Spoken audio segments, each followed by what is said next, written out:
Welcome back to the vendor table. Hi. Hi. Still hungover? Yes, and I'm very hungry. So now I'm getting hangry. Oh, God. Okay. I might, Pray for my safety, people. depending on how this goes, I might lose my shit a little bit.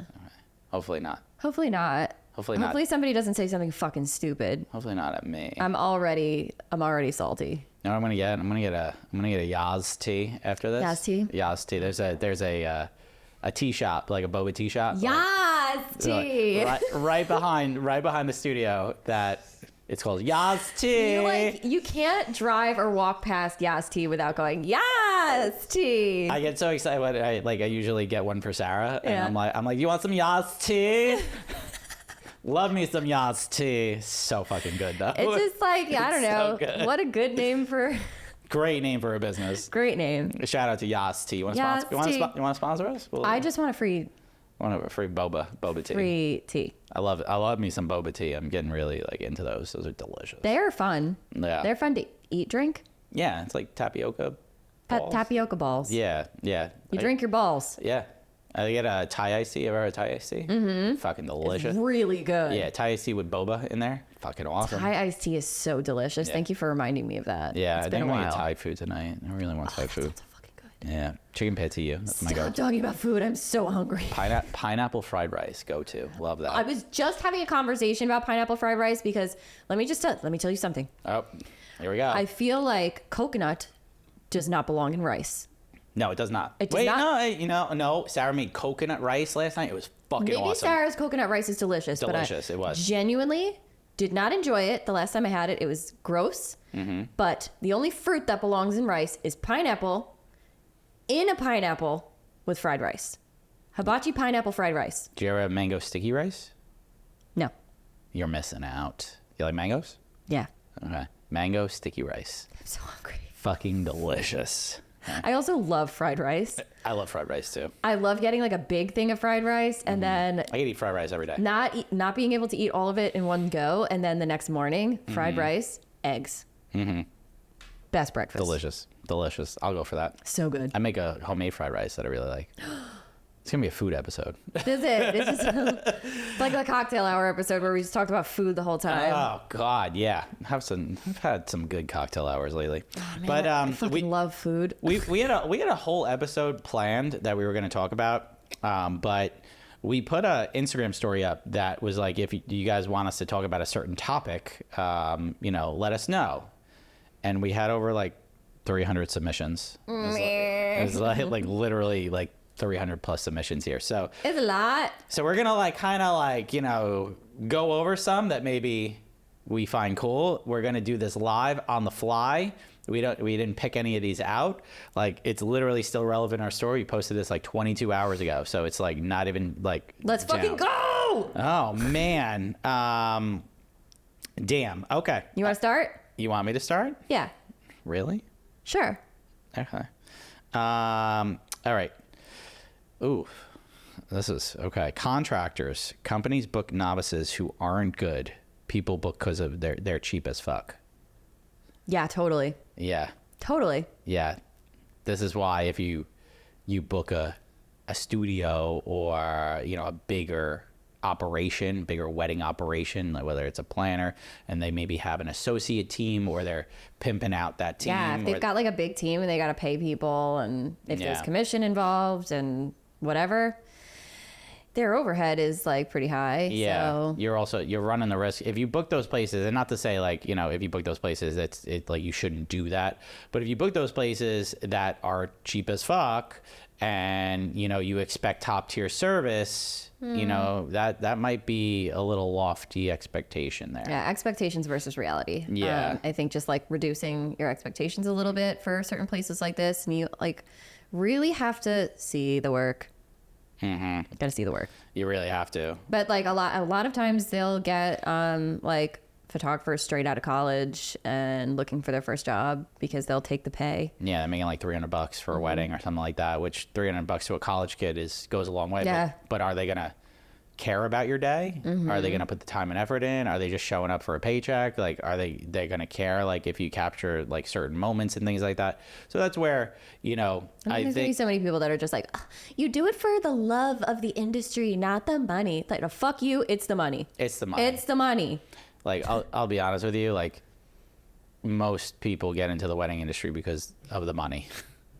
We've said this before. We're being Like, let's not beat around the bush here. Yeah. Yeah, It's, like- there's a reason. there is a reason. It's just, it is what it is. So being real here, being real here. Yeah, you want to read the next one? Sure. Do you got one? Another photographer posted a thread that posting an editing queue or out of office message is tacky. Out of office, I think is necessary. It's absolutely necessary. Yeah, like you want to make sure people know that you're out of the office. You're Yeah. not responding to How is an out emails. of office message tacky? I don't think that's tacky. Editing queue, I just feel like is unnecessary. Yeah, I feel like, you know, like if you're trying to let your clients know, like, hey, like they're next in the queue, or like, you know, you have all of these before theirs and everything like that. I personally, I'm like, whatever. I kind of don't. I did it for a little bit, and then I realized that it could actually be a detriment by doing so, because then, like, let's say my most recent client sees how many clients are ahead of them. And then that could make them feel like they're never going to get their photos, even if they are completely within the turnaround time. Yeah, I just don't think it's necessary. I think a lot of photographers do it to try and show how busy they are. Yeah. And that's fine. Kind of showy. It's a little showy, It's a little showy. which, again, it's fine, but just not Yeah, necessary. if you want to do it, that's fine. Like, we're not going to hate on it, but like, I just don't think it's necessary. Not necessary. But out of office, you definitely should have that. I'll post an out of office message every single time. Yeah, Like, same. Like, I I did one when I was away 2 days Yeah. ago. I was like, you know, if I take a personal day, I'm fucking out of office. yeah, 100%. You know, like let the people know. Yeah. Person wrote, photography contracts, useful? Question mark. What to do? Vital, necessary, mandatory, useful. You need it. Honey, Sweetie, how did we get here? baby doll. Yes, we need you. We need that. Bless your heart. Oh boy. Yes. Yes. Yes. Yes, And useful. you should check out the Legal Page. The Legal Page, if you need for all your photography contract needs, Absolutely. Check out the link in the show notes. for all your And, vendor contract needs, really. link in the show notes. Use code TBT10 for 10% off any of those contracts. They're great, ironclad, awesome. Written by a lawyer who was also a photographer. She is amazing. We love her. We love her so much, and I think you will love her too when you get a real, proper photography contract. And don't go to Google for your photography contract. Don't do that. Don't do that. Don't do that. Don't absolutely do not. Okay, you're gonna get burned. Don't do it. So, you got one? Yeah. Oh boy. I hate it when fellow vendors talk trash about the bride and groom during the wedding day. Who is doing Yo. that? Why are you doing that? If you're a vendor and you're talking shit about your client, Yo, you're an idiot. that is wild. Like, are you fucking stupid? Do you have a death wish? You are living on the edge, my friend. Are you kidding? You're just waiting for a negative review. Yeah. You're waiting for your business to get That tanked. is so icky. That gives me the ick. I have seen this happen before with vendors who have talked shit about their clients. And maybe it has something to do with their behavior on the day of or something. Not the place, not the time. place. What do you think of vendors talking shit to other vendors? Talking shit about other vendors? Like, what do you think about hate vendors that talking too. shit about? Yeah, it's I hate fucking that too. trash. Not at the wedding. No, you got a problem. Not at the wedding. Save it for your spouse. Yeah, you got a problem with another vendor. Talk to them privately, away from everything. Yeah, after the also, wedding. Let's stop with this. Like, if you have an issue with a vendor, go and talk to them face to face. Don't go to the couple. You got to stop with this. If you're going to the couple to complain about another vendor, Please don't. if you do that, you are You suck. a child and a coward. Calling you out. Okay? You're a tattletale. Yeah. little bitch. You're a little baby back bitch. Baby back bitch. You're a little baby back bitch, okay? So if you do that, I think, one, you're going to be looked at as not professional. Yeah. Two, you are going to be absolutely, that vendor will never want to work with you again. Not chill. And that vendor will tell all their friends that they hate you and, like, you're horrible to work with, and no one's going to want to work with you again. So, you know, Is it my turn? Yes. Really? Mm-hmm. Oh, fuck. I'm going to just, and boom. Yeah. How photographers have become wedding planners, boutonniere pinnings, etc., all that stuff. Pinning a boutonniere does not make you a wedding planner. No, it doesn't. Just makes you useful at certain things. Yeah. That's a skill that I have that so many people have raved about. Yeah. They've been like, she pinned all her boutonnieres. They buttoned my dress because we didn't have a crochet needle because I got these fucking things. This is a tax write-off, baby. Just kidding. No, it's not. I'm sorry, Mel. That's a joke. But yeah, I use my nails to like do up brides' dresses and like other things. Having these little skills just makes you more valuable. Makes you 100% more valuable, and those couples are going to remember that. Like, yeah, like you remember my photographer pinned the boutonnieres in like 2 seconds for us, and like, do you remember? Oh, like, you know, my bustle broke, and the photographer was able to sew that. At one fix point, that. I knew how to tie a bow tie. Yeah, I forgot, but I did. I need to learn that skill. I gotta tie watch a couple YouTube videos. Yeah, I know how to tie a regular tie. I've tied many regular ties for like the blue collar dads that have never tied a tie before. Love that moment. Love that.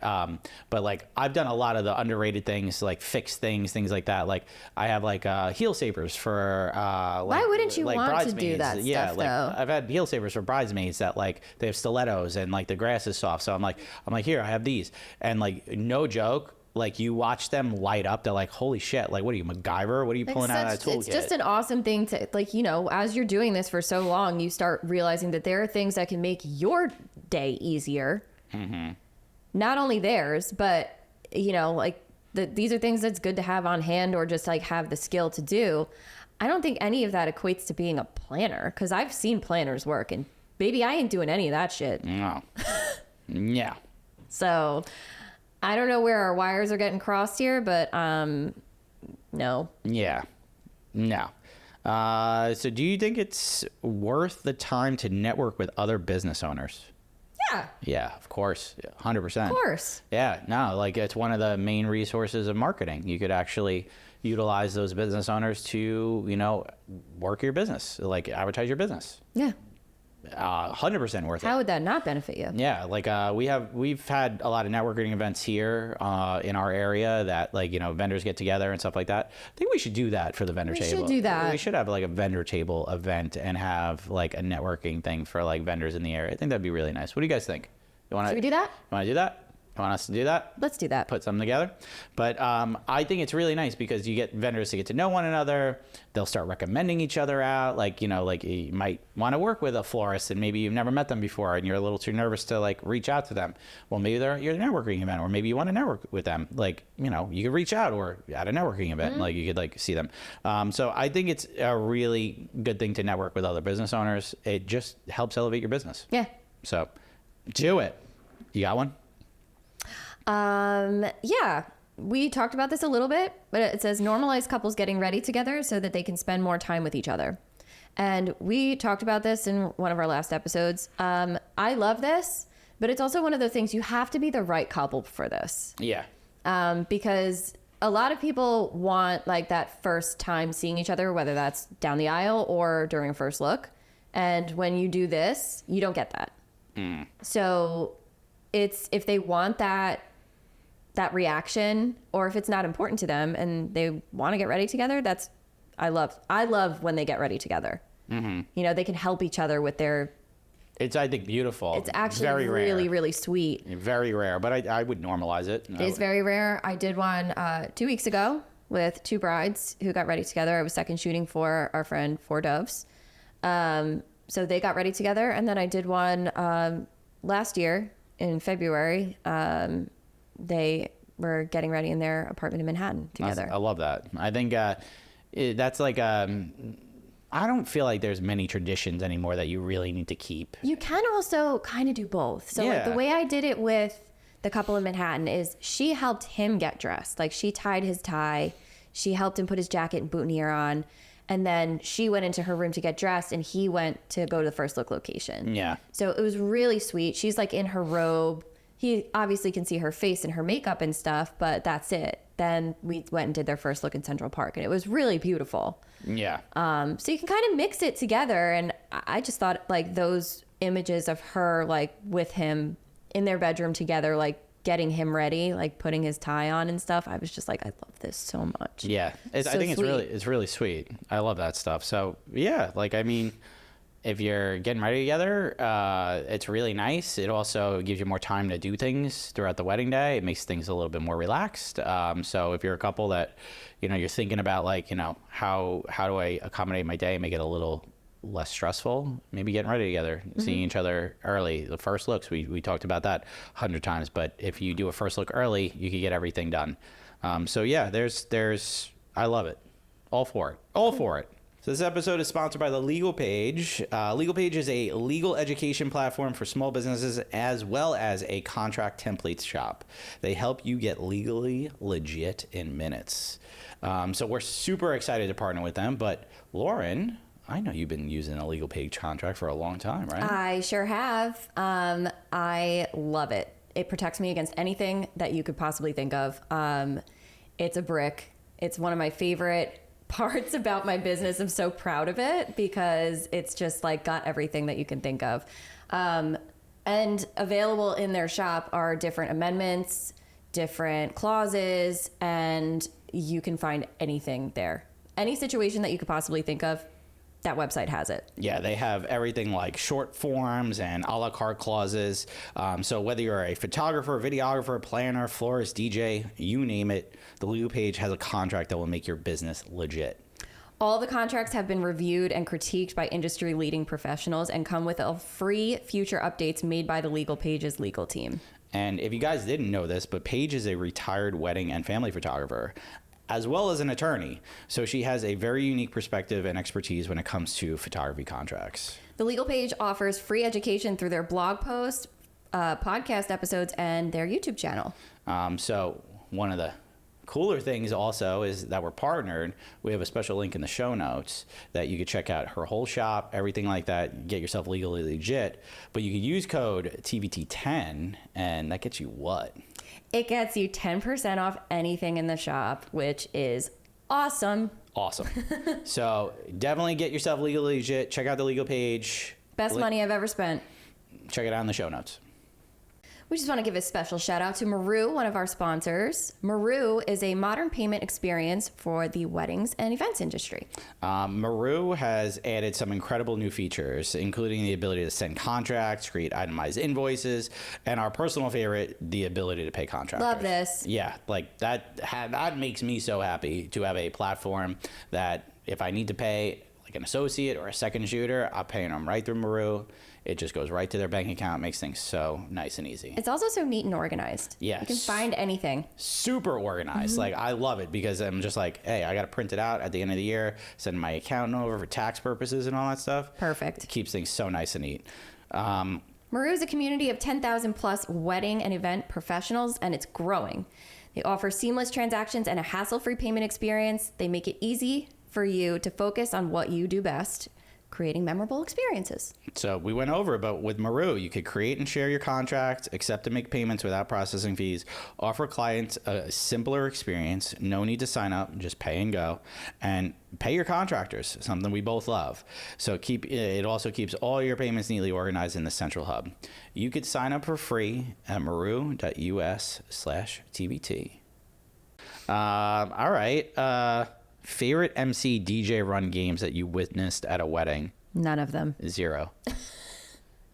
None of them. None of the above. None. A good DJ MC will have you dancing all night, and you don't need to do filler things. And that's not a hate on DJ MCs. Nope. By any means, but I'm pretty sure those are just what's requested of them. They, for the most part, will not opt to do a game in the middle of a dance set. And I will be honest with you, here in this area, I don't think I've ever shot a wedding that had a game breakup in the reception. Maybe the table running to table. It's the table running thing, which is, that's like a photo thing. Like they want to Yeah. get those photos, and that's fine. I've seen the shoe game once, which I just cannot believe this would be done at a wedding. Like, isn't that like a shower thing? That is like a bridal shower thing. Yeah. Yeah. Don't do games. It's not necessary. I don't consider like the money dance a game. No, that's not that's a game. Tradition. That's a tradition. Like, so personally, I think games are not necessary. Good music's necessary. Good music is vital. Yeah. So yeah, I don't. But yeah. Go ahead. You got one? I have 2 in a row that are asking the same thing. Okay. What is it? How do you go about shooting an outdoor wedding when it rains the whole time? And then the next one just says rain at outdoor weddings. 2 totally different people back to back. Rain at outdoor weddings, like the whole thing's in rain? Yeah. Whole entire thing. So you're just getting soaked the whole day? I don't know. Like if they didn't book a tent or anything to prevent them from getting wet, You're in the rain. do your best during the rain. You're in the rain. I keep 2 bubble umbrellas in my car at all times, just in the event Protect that equipment. to protect my equipment. I also have plastic Ziploc bags in my car that if I ever Good need to to have. cover my my flashes, because they'll still fire. Yeah. But they'll be covered. That's a good idea. I don't have those in my car. I should keep those. In Ziploc bags. Yeah, like those gallon Ziploc bags. Yeah, And some rubber bands. They're good too because you can still put the modifiers on them. Yeah, that's great. So. Good idea. Oh, I like that. Yeah. Oh, a little tip from Lauren O'Brien The Photography. internet taught me that one. I love that. So yeah, you just you do your best, and that's why it's also really important to buy weather sealed equipment. So no equipment, I believe, is waterproof, but a lot of it is weather sealed and resistant to weather. Yeah. A lot of lenses are not. If you have a plastic bag around it, stuff like that, it's gonna help. Like just cut a hole in it and stuff. And yeah, like the gear does have limitations to operation in weather, even with a weather seal. So you want to make sure you know, your gear's not getting fucking drenched. I mean, I've shot in the rain. Mike and I have shot in the rain together. We got soaked. Yeah, we have. Like we do. Like so, it sucks. Bring extra shoes. I was just gonna say that, like good rain shoes, like rain. Like I have a pair of Colon boots that I wear that are weatherproof and everything, that are great. Still look good in there. If I know the weather is going to be wild, I will usually wear boots, knowing that they're going to get wet. But other than that, you just have to do your freaking best, man. Yeah, because you hate wet shoes and wet socks. Fuck that shit, man. Gotta do your best. All right. Oh, goodness. What the fuck? Oh, okay, hold on. How are bookings going? Slower for me over here. You and me both, sister, brother, whoever you are. We talked about this. It's like kind of like the wedding gap year that everyone's kind of saying. It's a weird year. It's a weird year. People are booking closer to the date. It's probably a little slower for everybody. If they're saying it's not slower, maybe they're in the 10% that aren't. But it's a little slower. It's slower for me personally. I'm still booking up. I think I have 10 slots left for 2025. It's very odd. Like it's a weird year. People, I just booked a wedding this month for a wedding next month. Yeah. You know, in like a couple weeks. And by next month, I mean this month, because when this episode comes out, it will be August. So, you know, their wedding's a month away. Yeah. And they booked me. Yeah, I'm still getting like September inquiries. Yeah. Like for this year. I'm like, what? I've had to tell people I'm not available like so many times. Yeah. So like if you are a couple getting married, you please don't wait too long. Like we're saying that we're slow, but we're still reasonably booked, you know? Like the big dates are booked. Like, if you're trying to get married, if you're trying to get married in September, October, baby, I am not free. Yeah, like it's very rare that like that you would ever get that previously, but now it seems to be the norm lately. And I don't know if that's like that for other parts in the country, but Lauren and I both seeing it, and we know a lot of people in our area that are getting that as well. So definitely weird.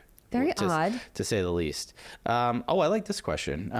So if you shoot at the same venue, do you repeat like the same locations, poses, or do you always try something different? I think a mixture of both. No two couples are the same. Yeah. So if you are shooting at the same venue, like personally, like there's a venue that I shoot at quite a lot.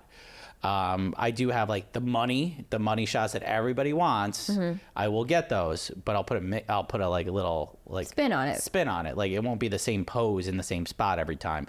It might be a different pose or prompt in that spot. So the spots might be the same, but you want to, every couple's different. So you want to make sure like, you give them their own flair and their own personality in their shots. Individually authentic with them.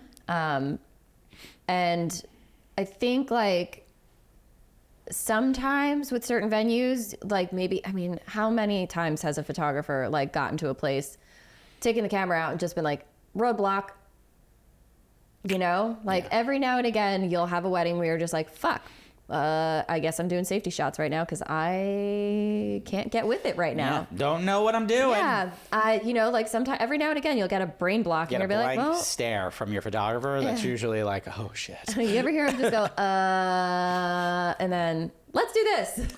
I had that yesterday during an engagement shoot. I was like, kind of don't know what to do right now. Yeah. Just give me 1 second to think Or about if you're this. going really fast and then all of a sudden you're like, oh shit, I did everything that I was wanting to do and now I don't know what to do. So like, yes, I would say like most of the time we're trying to be creative and do different things at venues that we shoot at pretty often, but it's not always possible or doable. So we just, work with a couple to make memories that are individual to them. Make memories.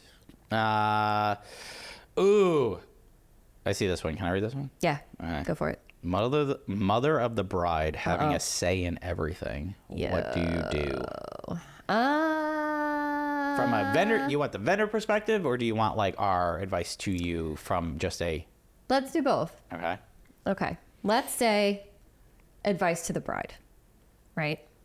If it's the bride who is just like, help me, put your foot down. Yeah, you have to. You gotta grow a backbone. Stick up for yourself. Yeah. Now, can that create conflict? Yeah. Yeah. 100%, for sure. 100%. But ultimately, it is your wedding day. It is your day, and what you want is the most important thing. So the one time I think in your life that you have every right to be selfish in what you want. Okay. So be a little selfish. A little assertive, like just letting her know that it's your wedding day. It's something you've looked forward to your entire life. And that you want it to go the way that you want it to go. Yeah. Respectfully, of course.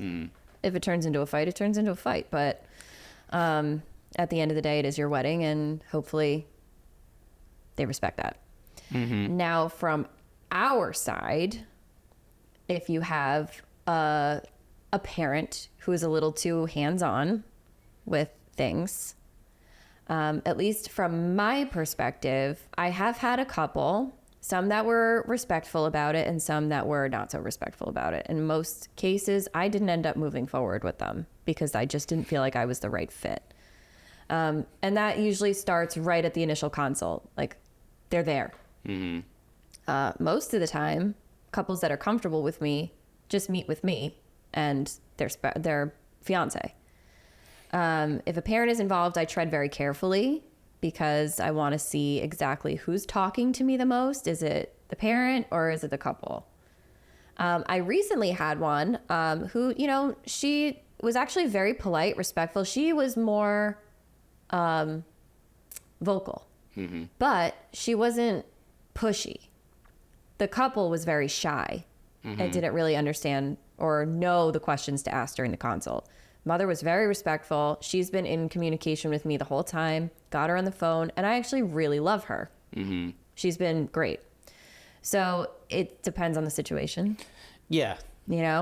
Definitely depends on the situation. I think you try to be as respectful as possible. And as a vendor, if I see, my client getting overwhelmed by their parents, I pull them aside and just say, hey, do you want me to take this arrow? Yes, like 100%. Like, I will be your shield. Just tell me if you need that. And I've had that happen a few times where I've taken arrows, and to be honest with you, I will happily do that. No, I'll the mom might be like, This one is so funny. It just says parents. yeah, it's like literally just parents. So we're like, all right.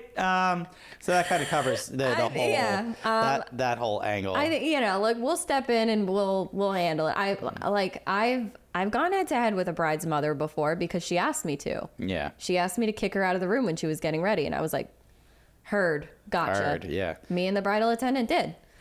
Let's end this one on a fun one. Fuck. Yeah, I know. I found one. Do it. The vendor table scarfing your food down and meeting other vendors, good and bad. I know what you mean. Okay. So I know you're not referring to us at the vendor table scarfing down your food. As much as we love food here as wedding vendors, we can't be at every wedding. And but what happens if you are a vendor and you go to eat your vendor meal that is provided so nicely by the couple, and the roadie from the DJ is eating your Someone steak? ate your meal. What do? You have to go up to the staff or the maitre d' and be like, hey, like, do you have an extra meal or something like that? Like the roadie ate it, kind of thing. DJ's entertainment, can like the roadies stop fucking eating the meals though? Like they sit around for like 6 hours. Sorry, but like they can leave and get food if they're hungry. Like I can't. Yeah. So 100%. Like, so can if you have your setup crew eating all the meals that are designated to the photo video team or the planner and the people that have been there for 10 plus hours, can you just, send them to get something, pick up a DoorDash or something like that? Just at least tell the couple how many people are actually going to be there to eat. Yeah, that's it. Because then they provide the meal. Why are you eating my food though? Don't eat my fucking food. I'm so hungry. If you eat my chicken tenders and fries, you motherfucker, I will fucking come after you. Michael, fuck you up. Okay? You are not touching my kid's meal. Okay? That is my fucking meal. Jesus. That's not nice. All right, we're gonna do one more? One more. Okay. Okay? I got one. Okay. You ready? Go. Couples not reading the contract fully. Videographers taking photos when photographers are hired. Ooh, great question. I hate it so much.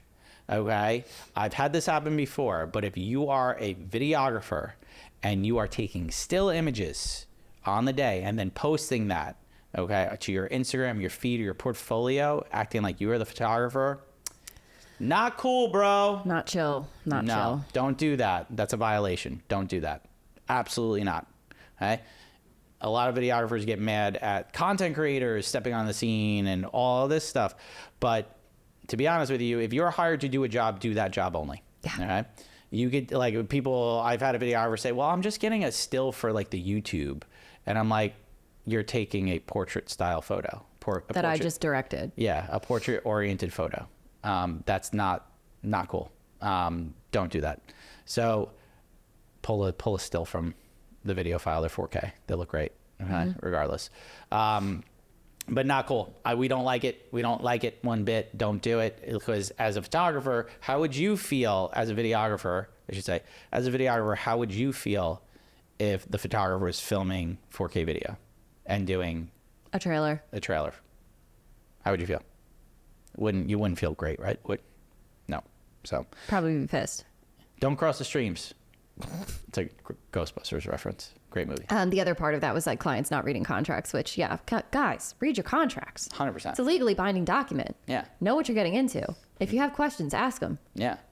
And if you need a contract, you can see our friend at the Legal Paige. 100%. We love her so much. 10% off using code TVT10. Oh my God. We're terrible. All right. Well, shameless plug. We're going to wrap this bitch up. It was baby last episode. Swaddle this baby. Lauren. Yes. Where are you going to find you? You can find me at LaurenO'BrienPhoto.com and Lauren O'Brien Photo and the Feral Photog on Instagram and TikTok. Where can they find you, Mike? At Michael Azaro Photo on Instagram, TikTok, as well as my website. And you can find us at the Vendor Table Pod on Instagram, TikTok, YouTube, as well as our Facebook group. Guys, it's been fun. We'll catch you next time. Okay, bye.